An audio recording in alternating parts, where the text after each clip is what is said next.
On va terminer cette émission avec une très belle série de photos d'un groupe qui s'appelle Europa Invicta.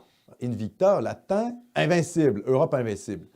Alors, c'est un groupe qui produit des photos, c'est évidemment du nationalisme, je dirais, pan-européen, qui défend l'Europe. On a ici la première image, je crois que ça dit « Les gens qui ne prennent pas plaisir à agiter des drapeaux ne méritent pas d'en avoir un ». Alors évidemment, le reproche que je fais peut-être à ce groupe, c'est de publier en anglais, dans une sorte de globish. Donc qu'est-ce que ça fait? Bien, ça uniformise le monde, ça participe de l'uniformisation du monde. Surtout que les Anglais, avec le Brexit, ils ne sont pas si européens que ça. Hein? Ils préfèrent le large plutôt que le continent. Et ils sont plutôt en train de réorganiser un traité de libre-échange avec leur ancien empire colonial, hein, le CANZUK, Canada, Angleterre, Royaume-Uni, Nouvelle-Zélande et Australie.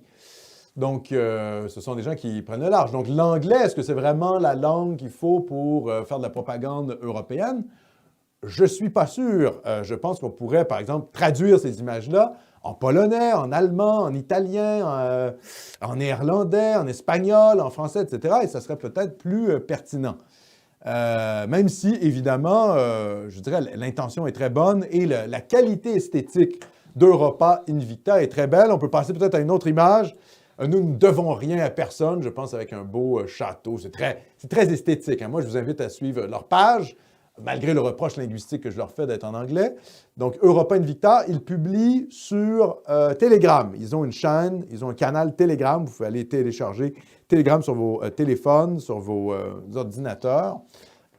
Telegram, Europa Invicta. Et puis, troisième image, ça m'a bien fait rire. Nous avons toute la diversité qu'il nous faut. Ah, ça, c'est superbe. Bel appel à la diversité, la vraie diversité, c'est-à-dire celle qui fait en sorte que toutes les villes du monde ne ressemblent pas à New York. Hein?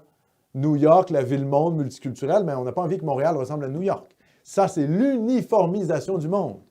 S'il y a des Africains, des Chinois, des Proches-Orientaux, des Iraniens, des Hindous, partout, dans toutes les villes, dans toutes les métropoles du monde, ça l'uniformise. Tout devient une espèce de bouillabaisse multiculturelle, multiraciale, dégueulasse. Ce qu'il faut, c'est préserver finalement la réelle diversité, c'est-à-dire préserver les peuples, leurs coutumes. Et ça passe aussi, je le dis pour Europa Invicta, ça passe également par la question linguistique.